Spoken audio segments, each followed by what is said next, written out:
Hello friends, I'm Poonam Madhuja, Senior Faculty teaching chemistry in Vidyamandir classes. This is our first lecture of the water and where we are going to cover the water and the renewable, non-renewable sources of the water and sources of water on earth and the water cycle, right? Now this is the water. What do you mean by water? If I talk about the chemistry of the water has a chemical formula of H2O, right? This has the chemical formula of the H2O where the water will remain the water and in the whole world the formula of the water will remain the H2O. ठीक है? Now, we have the sources of water in our earth. If you look around you, you will find rivers, oceans, and ponds, well, groundwater, and some lake water you will find, and the waterfalls you will find, pond, and dams, everything. But what you see around your water is the water which is coming from the tap only, right? If you go behind the picture, you will find the water is coming from the lake, pond, and oceans and waterfalls, etc., etc., right? Now, we have to remember the formula of the water is H2O, where the hydrogen is 2 and the oxygen atoms is 1. If you take the water from anywhere from the world, the water will remain the water, that is H2O, where the hydrogen and oxygen ratio is 2:1, right? Now, if I talk about the natural resources of water, that means what? कि which is basically obtained from the nature. तो nature से हम लोगों को हमने अभी देखा कि हमें nature से पानी कहाँ से मिल रहा है? एक तो river से मिल रहा है, ocean से मिल रहा है, glacial से मिल रहा है. ये सारे के सारे क्या है? Natural sources of water है, right? Natural sources of water, which is basically very important. If you think if the water will not there for a single day at your home, what will happen? सबसे पहली बात तो जो सुबह का काम होता है, हम लोग वॉशरूम्स में वाटर यूज होता है, देन ब्रशिंग के लिए, टीथ के लिए, देन फूड्स के लिए, then that food if you eat, that the digestion will need the water again and the same process will get repeated. So water हमारी जिंदगी का एक बहुत अहम you can say substance है जिसे हमें रोज इनटेक करने की जरूरत है. एंड हमें ये भी समझना पड़ेगा कि वाटर अपने अर्थ पे बहुत कम है, हमें उसे जुडिशियसली यूज करना है और सस्टेनेबल डेवलपमेंट के साथ में यूज करना है. This term I will tell you in the coming lectures, right? तो सबसे पहली बात है, we will depend upon the natural resources that are available on the earth for sustaining the life, right? अपनी लाइफ को, रोजमर्रा की जिंदगी को चलाने के लिए हमें नेचुरल रिसोर्सेज का यूज करना ही पड़ता है. These resources can be living और these resources can be non living. Living का मतलब है जो कि जिंदा है, जैसे पेड़ पौधे, animals. Non living which is dead, like water, like what are the amenities around you. Natural resources, the things that are present in the nature can be used for various purposes. Some natural resources are air, water, wind, fossil fuel and the soil. These are the natural resources which we are using in the daily life and they are very important for sustaining the life. अब natural resources को भी two में divide किया जाता है. किस किस में बेटा? एक तो renewable sources of energy, एक non-renewable sources of energy. The name itself suggests that कि renewable का मतलब क्या होता है?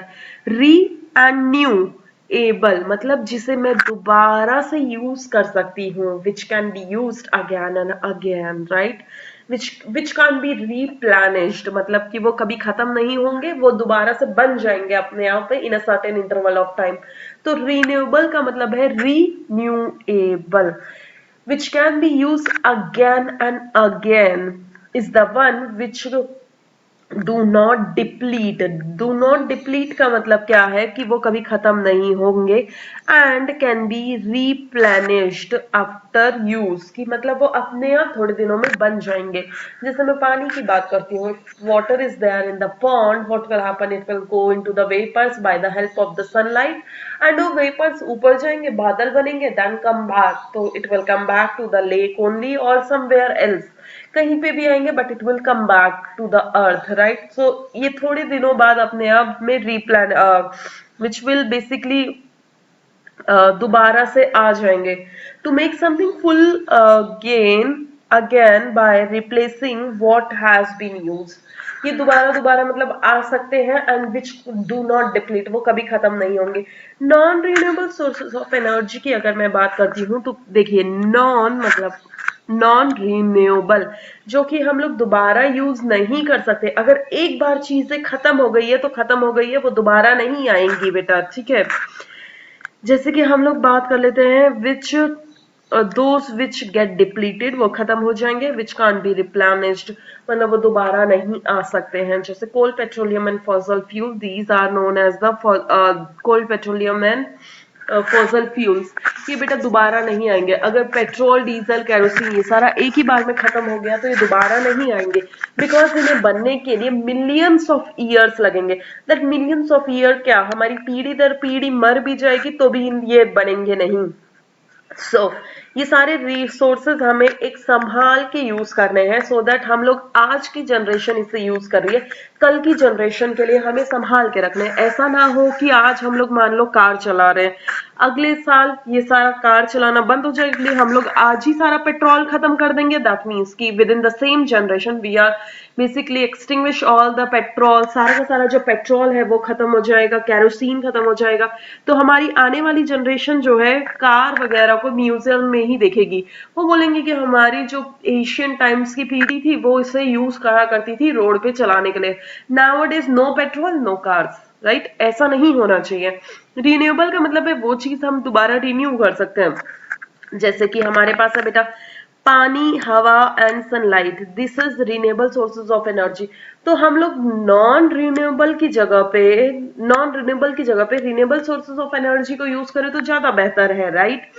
तो अगर जैसे मैं बात कर लेती हूँ बेटा, हम लोग इलेक्ट्रिसिटी का प्रोडक्शन करते हैं, हम लोग फॉसल फ्यूल से भी इलेक्ट्रिसिटी प्रोड्यूस करते हैं, कोल से भी इलेक्ट्रिसिटी को प्रोड्यूस करते हैं, तो हम उसकी जगह पे वाटर को यूज करें, that is hydrolytic power plant हम लोग यूज करें।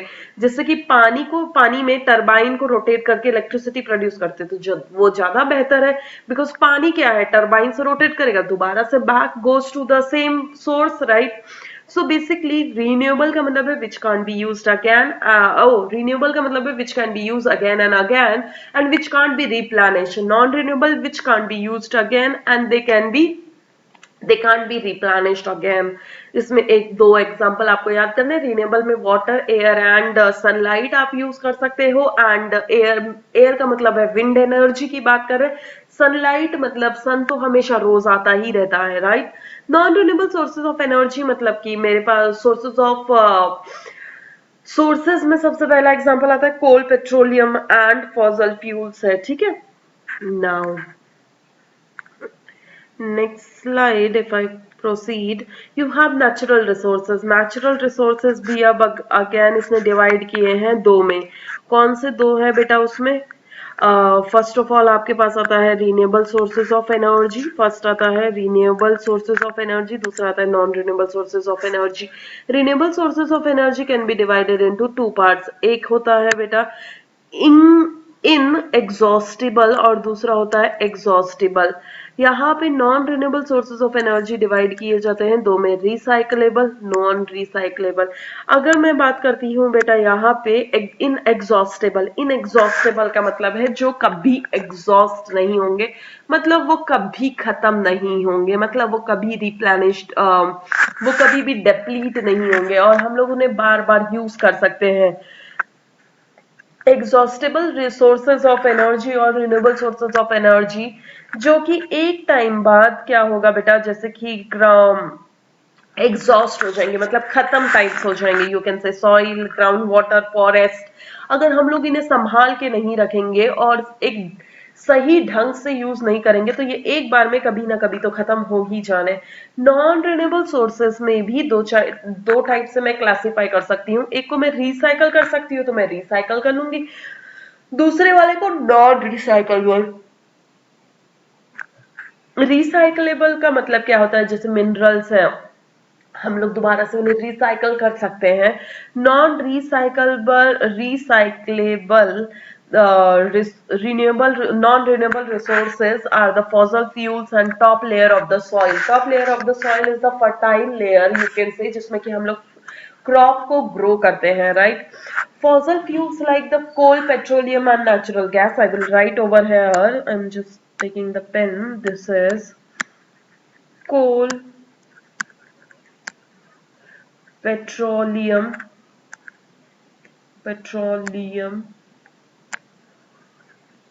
And natural gas. Natural gas तुम लोगों ने ये नाम सुना भी होगा, ये आजकल फेमस होती है गाड़ियों में चलाने के लिए। That is basically the CNG, that is the natural gas, ठीक है। कोल, पेट्रोलियम एंड नेचुरल गैस हम लोग बात करते हैं इनकी, तो ये सारे के सारे क्या है, नॉन रिसाइकलेबल। तो मतलब अगर मान लो मैंने गाड़ी में एक बार CNG डाली तो मैं दोबारा वो जो CNG यूज हो चुकी है उसे दोबारा तो यूज नहीं कर सकती, वो तो एक बार खत्म हो गई तो खत्म हो गई बेटा। That is basically the non recyclable and non renewable sources of energies में आते हैं, जिसमें कि फॉसल फ्यूल्स भी आएगा, coal, petroleum and natural gas. And second is the top layer of the soil. Soil तो रहेगी रहेगी, बट टॉप लेयर का मतलब है fertile layer of the soil. अगर खत्म हो गई तो हम लोग क्रॉप को कहाँ ग्रो करेंगे, गेहूं, चना, गेहूं, चावल सब कहाँ बोएंगे, कहीं बोने के लिए जगह नहीं बचेगी। सो हमें ये सब चीजें एक सस्टेनेबल डेवलपमेंट में यूज करनी है। सस्टेनेबल का मतलब क्या होता है, आज की जनरेशन इसे यूज करके कमिंग जनरेशन के लिए रिसोर्सेज को बचा के रखना। अब वो रिसोर्सेज कैसे भी हो, रिन्यूएबल हो, नॉन रिन्यूएबल हो, सोर्सेज को बचा के रखना जरूरी है। क्योंकि लिए अगर हम पानी की बात करें तो ग्राउंड वाटर भी एक टाइम बाद रिन्यूएबल तो है, बट एक टाइम बाद खत्म हो सकता है। तो हर चीज को हमें बचा के यूज करना है। अगर हम वाइल ब्रशिंग द टीथ, हम लोग ब्रश करते हैं, हम लोग क्या करते हैं, मोस्ट ऑफ द स्टूडेंट्स अभी क्या करते होंगे, ब्रश करते वक्त वो टैब चला देते हैं। वो टैब जब तक चलता रहेगा जब तक तुम्हारा ब्रश मुंह में रहेगा, और जब तक तुम्हारा कुल्ला एंड ऑल सब कुछ होता रहेगा स्टिल तुम्हारा टैप चलता ही रहेगा। That is basically nothing but wastage of water. Why you are wasting the water? अभी तुम देखोगे ना तो पीने का पानी हमारे पास बहुत कम है बेटा। तुम लोग ऐसे चीजें, नहाते वक्त लोग शावर ऑन कर लेते हैं और एक एक घंटे भर शावर में रहते हैं, तो how much water you are wasting in bathing. जहां पे 20 लीटर या 15 लीटर पानी से काम चल रहा है, वहां पे तुम लोग 50-50 लीटर पानी एक ही बार में सिर्फ नहाने के लिए यूज कर रहे हो। That is basically wasting of water, right. और वो वाटर इतना इंपॉर्टेंट है, if it will get exhausted, एक बार अगर खत्म हो गया ना तो बेटा खरीदने से भी पानी नहीं मिलेगा हमें, क्योंकि पानी होगा ही नहीं तो खरीदोगे क्या, nothing will be used, right. ना पैसा काम आएगा ना दौलत काम आएगी, पानी नहीं है तो कुछ नहीं आएगा हमें काम। जीने के लिए पानी जरूरी है, इतना टीवी पे भी एड्स दिखाया जाता है, जल ही जीवन है।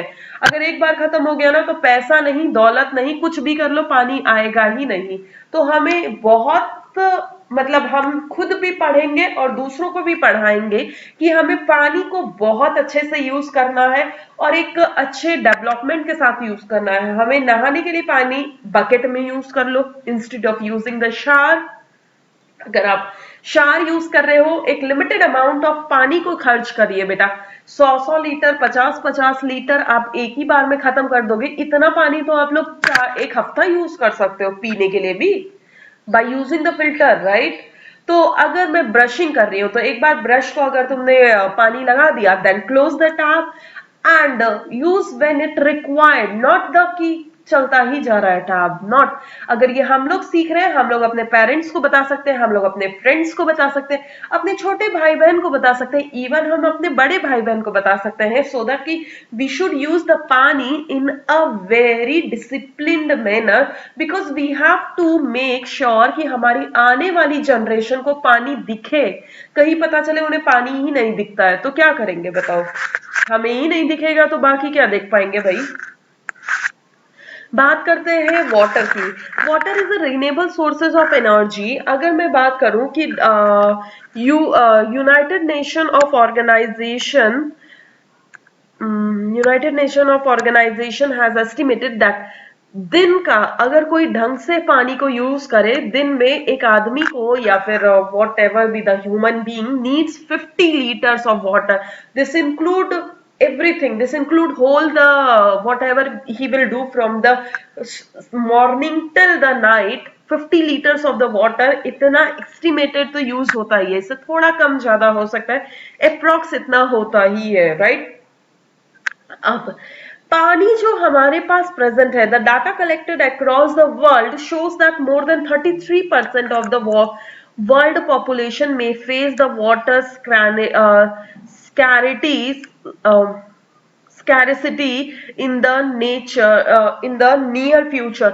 मतलब कि आने वाली जो अभी जनरेशन है ना, वो पानी की किल्लत से अभी जूझने वाली है। वाई? बिकॉज हम लोग अभी ढंग से यूज नहीं कर रहे, तो आने वाली पीढ़ी को क्या होगा। इफ यू सी कि कई जगह पे ड्रॉट्स पड़ जाते हैं, या फिर नियर बाय तुम्हारे ही देख लो कि फसल को पकाने के लिए भी पानी नहीं है। दैट इज बेसिकली क्या है, पानी की किल्लत ही हो रही है उन्हें, पानी है नहीं, कहां से यूज करेंगे। ग्राउंड वाटर उस पर्टिकुलर प्लेस का खत्म हो चुका है, they can't use their tube wells, they can't dig the wells also because no water, no well, no tubewell, no cropping growth near that area, right? उससे क्या होगा, अर्थ जब earth is also known as the blue planet. Why the earth is known as the blue planet? Because जब इसे ऊपर से you can say it is seen from the top, और you can say satellite से जब देखा जाता है, तो अर्थ का कलर ब्लू दिखता है। ब्लू क्यों दिखता है? Because of the water, right? Because of the water, majority of the surface of the water, majority of the earth is covered with the water। अब वो water ऐसा मत सोच लेना कि blue है तो मतलब बहुत सारा पानी है। पानी वो बेटा पीने लायक पानी नहीं है। that can be a saline water, that can be pond water। and saline water की अगर मैं बात करूँ, तो सारा पानी, जितना भी पानी है अर्थ के ऊपर मैक्सिमम कैपेसिटी पे, सारा का सारा सॉल्टी वाटर है। saline का मतलब क्या होता है बेटा? It is known as the saline का मतलब होता है salty water. This is the salty water, right? This process of desalination removes the salt from saline water। अगर मैं तुम्हारे घर में आरओ की बात करती हूँ कि प्यूरिफिकेशन के लिए तुम सबने आरओ लगा रखा होगा, या फिर अपना HAL में तो बेटा खुद ही वाटर प्यूरिफाई हो जाता है। तो आई थिंक आरओ की भी most of the people are not using the RO, right? Aquaguard से भी काम चल जाता है। आरओ क्या करता है बेटा? जो खारा पानी है उसे मीठे पानी में कन्वर्ट कर देता है। That is known as the desalination. Desalination का मतलब है सॉल्ट्स को रिमूव करना फ्रॉम द सलाइन वाटर। खारे पानी से मीठे पानी में कन्वर्जन करना, दैट इज सलाइन वाटर में से सॉल्ट्स को रिमूव करना। This makes water fit for drinking, fresh water that human needs for consumption, right? Percentage of the fresh water on the earth is very less। I will just tell you just after finishing the slide, right? Water is replenished in nature through evaporation, cloud formation, rain and snowfall। The water is considered to be are renewable sources of energy. मान लो अर्थ के ऊपर, मतलब मान लो कि किसी भी water sources के ऊपर से पानी अगर इवेपोरेट होता है, सी द पिक्चर, इवेपोरेट होता है with the help of the sun, तो what will happen after some time? It will form the cloud और whatever be the thing and it will come back with the help of the rain. तो दोबारा से मैं इसे काम कर सकती हूँ। अब डीसैलिनेशन ऑफ द वाटर में होता क्या है वो देखते हैं। सबसे पहली बात तो यहाँ पे क्या किया जाता है बेटा? वाटर को लिया जाता है बहुत सारा वाटर लेने के बाद में what will happen with the help of the sun, यहाँ पे it is covered with a glass sheet और ग्लास डोम। डोम शेप का मतलब है ऐसे कुछ, this is known as the dome shape, right? Dome, this word you have heard in the history also। Dome shape में बेटा ये cover होता है। अब बात करते हैं यहाँ पे, जब ये वाटर इवेपोरेट होगा तो it will not get the space to go out. What will happen? ये वाटर ग्लास सरफेस पे कंडेंस होता है, कूल होता है and come back with the formation of the water droplet. Salt यहीं पे रह जाता है नीचे, और वाटर जो प्योर वाटर है वो हम लोग यहाँ पे कलेक्ट कर लेते हैं, ठीक है? This is desalination. और यहाँ पे मैं इसी फिगर से ये भी समझा दिया कि पानी को बेसिकली जब पानी ऊपर जाएगा तो दोबारा से रिटर्न बैक तुम्हारे पास आ जाएगा, तो that's why it is known as the renewable resources of energy. Now I have to tell कि वाटर अपने अर्थ पे कितना कितना परसेंटेज है, राइट। सबसे पहली बात, अगर मैं ये फर्स्ट वाले sorry, if I talk about this first circle, or you can say Venn diagram, or this is the second Venn diagram, so you will find 97.25% is your ocean. तुम समझ रहे हो बेटा, यहाँ पे ओशन की कैपेसिटी कितनी है? 97.25। 97.25 इज नॉट लेस, ये बहुत ज्यादा है। मतलब तुम कहो कि पूरा अर्थ जो है सिर्फ 90, अगर मैं मानूं कि पूरी अर्थ 100% है, उसमें से 97.25 कितना है बेटा? This is not working, I don't know why. This is basically nothing but oceans, right? Now अगर मैं इसी में बात करूं तो 97.25 तो मेरा हो गया बेटा ओशंस में, जिसमें सलाइन वाटर है, जिसमें सॉल्ट्स है, राइट, पानी में, जिससे हम लोग नमक बनाने के लिए यूज करेंगे अभी। और शायद हम लोग ये कर भी चुके हैं, इवापोरेशन से नमक बनाने का प्रोसेस। जो इतना सा परसेंटेज है अप्रोक्स से 3 से भी कम है, बट मैं मान लेती हूँ अप्रोक्स जो 3% है, वो 3% को हम लोग इस पूरे सेकंड वाले वेन डायग्राम में एक्सप्लेन करेंगे, जिसमें देखोगे तो 2% में तो सिर्फ आइस कैप्स एंड ग्लेशियर्स है, जो कि सिर्फ यू विल सी कि जहाँ पे बर्फ वाले जो पहाड़ होते हैं ना, आइस कैप्स एंड ग्लेशियर्स, तो 2% तो बेटा वो है, बचा अप्रोक्स 1%। वो 1% को यहाँ पे आप देखेंगे तो सेकेंड वाले वेन डायग्राम में आपको समझ आएगा। उस 1% में से 0.004% is your fresh water lakes है। वो no ice, this is Iceland and the sea salts है। 0.04% is your island and seas and salts है 0.004। अब अगर मैं इसकी बात करूं तो यहाँ पे ये चीज तो बेटा एटमॉस्फेयर है, यहाँ पे रिवर्स का पार्ट कितना है? 0.0001। सिर्फ इतना सा 0.0001% मेरे पास क्या बचा हुआ है बेटा? रिवर वाटर है, जिसे मैं ड्रिंकिंग के लिए यूज कर सकती हूँ। तो सोचो कि हमारे पास ड्रिंकिंग वाटर कितना कम है।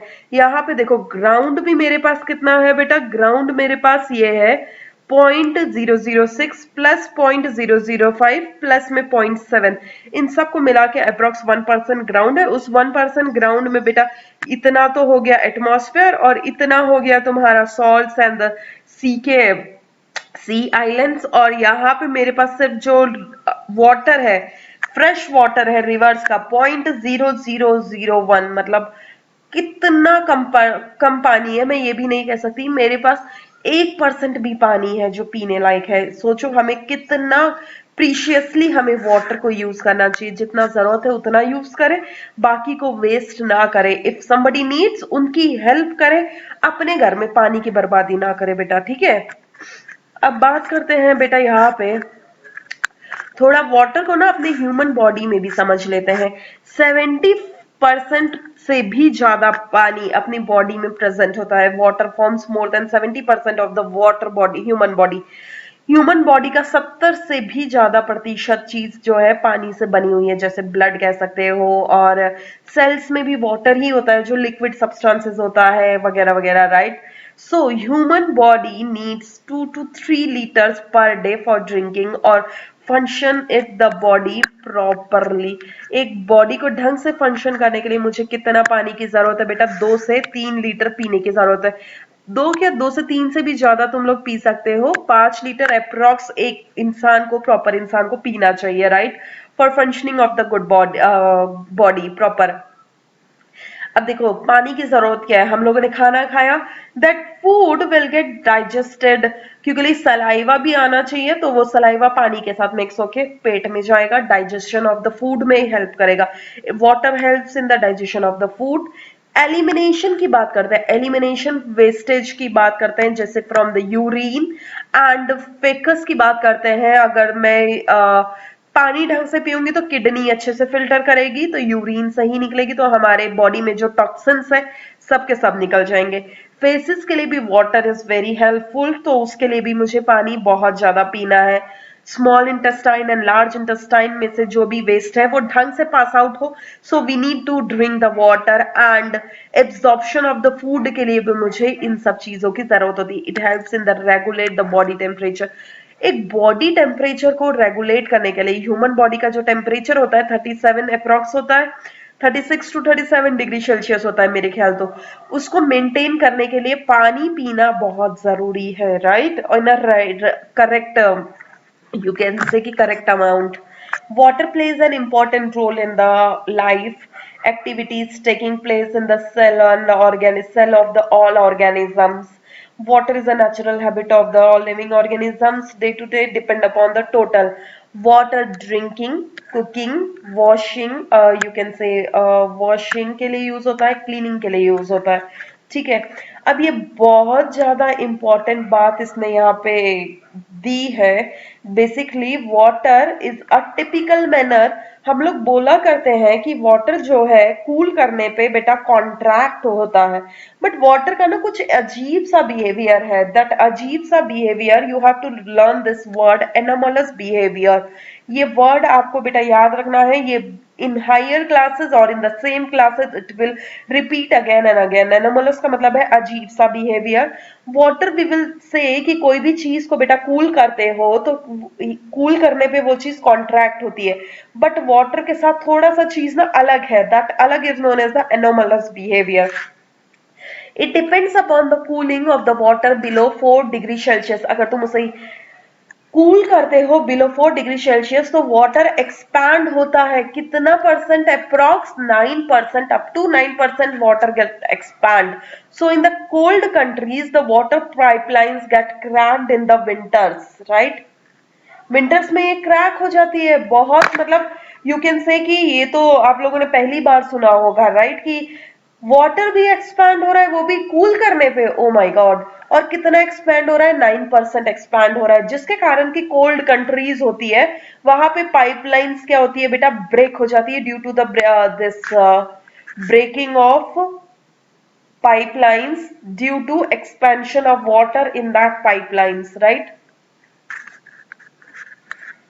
Now forms of water if I talk about, तो ये वाली चीज को आप एक बार यहाँ पे देखोगे तो आपको बहुत अच्छे से समझ आ जाएगा। आई विल जस्ट एक्सप्लेन इसी का स्लाइड्स।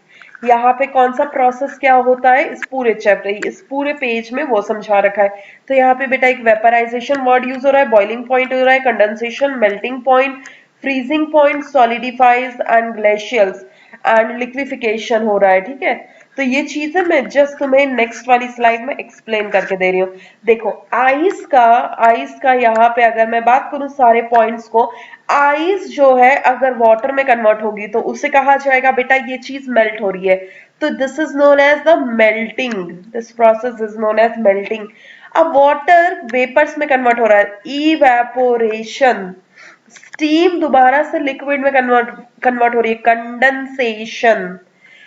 वाटर वेपर सॉलिडिफाइज होके आइस, वाटर लिक्विड जो है सॉलिडिफाई होके लिक्विड दोबारा से आइस में कन्वर्ट हो रहा है, सॉलिडिफिकेशन और सॉलिडिफाई आप उसे कर रहे हो। Solid directly converted into gas, sublimation, और this is known as the gas to solid is desublimation. यहाँ पे एक वर्ड जो आपने अभी तक नहीं पढ़ा, that is known as the melting point. Melting point मैं आपको वैसे भी ऑलरेडी एक्सप्लेन कर चुकी हूँ पहले चैप्टर्स में, बट मैं और एक्सप्लेन कर देती हूँ। Melting point is a point और a particular temperature where the solid is converted into liquid at a particular temperature। ये melting point अगर मैं water की बात करूं, यहाँ पे अगर बेटा मैं water की बात करूं तो melting point of water में बोलती हूँ कि 0 डिग्री सेल्सियस है। 0 डिग्री सेल्सियस है। अगर मैं एक ग्लास में वाटर लूं, आइस लूं, ठीक है, एक ग्लास में आइस लूं और मैं इसके अंदर बेटा एक थर्मोमीटर डाल दिया है और मैं टेम्परेचर नोट कर रही हूँ, यहाँ पे जो थर्मोमीटर में टेम्परेचर है वो 0 डिग्री सेल्सियस ही रहेगा until and unless whole the solid will get converted into liquid। temperature will not rise until and unless whole the solid is not converted into liquid. That is known as the melting point. It occurs at a particular point or a particular temperature, right? तो solid water के लिए जो melting point है वो 0 degree Celsius है. 0 degree पे पूरा solid liquid में कन्वर्ट होगा जब तक टेम्परेचर चेंज नहीं होगा, right? Now, I'm using the word यहाँ पे boiling point. Boiling point is a word where the liquid is converted into vapors. This boiling point of the water is the 100 degree Celsius. अगर बेटा मैं यहाँ पे water ले लूँ और यहाँ पे उसे हीट करना शुरू करूँ और यहाँ पे एक थर्मोमीटर दे दूं, तो थर्मोमीटर में टेम्परेचर कब तक राइज होगा? 100 डिग्री सेल्सियस तक राइज होगा. जब 100 डिग्री सेल्सियस टेम्परेचर आ जाएगा तो ये जो लिक्विड का टेम्परेचर है ये राइज नहीं होगा. जब तक राइज नहीं होगा जब तक कि ये पूरा का पूरा किस में ना कन्वर्ट हो जाए, वेपर से, या फिर क्या कहते हो, गैस में कन्वर्ट ना हो जाए. Boiling point, melting point, freezing point, these are the point which will occur at a particular temperature. The temperature will not rise until and unless whole the process does not get completed. So अगर मुझे किसी की purity को check करना है तो मैं इसमें melting point यूज कर सकती हूँ. सॉलिड के केस में, लिक्विड के केस में मैं उसके boiling point को चेक कर सकती हूँ, right? This is known as all about the melting, boiling, condensation, evaporation, and boiling point, melting point, etc, etc, right? Now this is a water cycle. Water cycle होता क्या है बेटा? Water cycle is a water cycle का अपने आप मतलब क्या है? साइकिल का मतलब क्या है? जहां से घूमी. मतलब मान लो अगर मैं कहती हूँ कि यहाँ से मैंने शुरू किया बेटा, यहाँ से घूम के आना शुरू किया, यहीं पे आ गई, that is known as a cycle, right? तो वाटर साइकिल का मतलब है पानी की कोई साइकिल है. पानी की साइकिल का मतलब क्या है? देखते हैं ये कैसी साइकिल है. This is also known as This is also known as the hydrological cycle, और water cycle is also known as the hydrological cycle. Now यहाँ पे मैं एक चीज देखती हूँ. यहाँ पे देखो, यहाँ पे बेटा तुम्हारा वाटर यहाँ पे कहीं पे पड़ा हुआ है. This is your land water और ग्राउंड वाटर. तुम कह सकते हो, ग्राउंड वाटर तो नहीं कहूंगी, ग्राउंड वाटर कह सकती हूँ मैं, कि धरती पे ही तो पानी है. या surface water is a good word for this. This is an surface water. अब सनलाइट की हेल्प से ये क्या करेगा? हीट ले लेगा. हीट लेगा तो बेटा ये चीज क्या होगी? इवेपोरेट होगी. मैं पेन दूसरा यूज कर लेती हूँ जरा. This will undergo the evaporation. This will undergo the evaporation में बेटा ये चीज जाएगी, इवेपोरेट होगा. इवेपोरेट होगा तो ये ऊपर जाएगा, ऊपर जाएगा सारा का सारा. अब कई सारे लिक्विड पार्टिकल, लिक्विड के वेपर्स जो होंगे ऊपर जाएंगे और सारे कलेक्ट होंगे. कलेक्ट होंगे मतलब कंडेंस होंगे. कंडेंस होंगे एक साथ तो सब कुछ क्या होगा बेटा? बादल बनेंगे. अब वो बादल भी बन जाएंगे. बादल बनने के बाद में दीज बादल्स are very heavy. What will happen? They are not remain as it is at the top. इतना भारी तो कोई सह नहीं पाएगा. What will happen? They will come as a rain, that is known as a precipitation. जो heavy Badal's है, you can say clouds, will form the rain, that is known as a precipitation. पहले क्या हुआ? वेपर्स बने, vapour condense हुए एक जगह. Condense होने के बाद में नीचे आके रेन की फॉर्म में कंडेंस हो गए. Then this water again come to the surface water. अब मैं एक चीज और, यहाँ पे एक वर्ड यूज हुआ है, ट्रांसपीरेशन. ट्रांसपीरेशन क्या होता है कि तुम्हारे जो ये लीव्स होती है प्लांट्स की, लीफ में से वाटर का इवेपोरेट होना. वाटर, ग्राउंड वाटर या फिर वाटर का नॉर्मली इवेपोरेट होना, नॉर्मली इवेपोरेशन कहलाता है. अगर वहीं पे it will occur from the leaf of the plant through the stromata, तो this is known as the transpiration. पानी पानी है वो शायद ट्रांसपीरेशन से आए या इवेपोरेशन से आए, वो सारा का सारा एक जगह कंडेंस होगा, देन प्रेसिपिटेट होके नीचे आ जाएगा, राइट? ओके, वाटर साइकिल का मतलब ये है. Now this is the filling the blanks. The planet known as the blue planet is your Earth, right? And the remaining questions you try by yourself, and let me check if you understood this lecture or not, right? Thank you guys. All the best.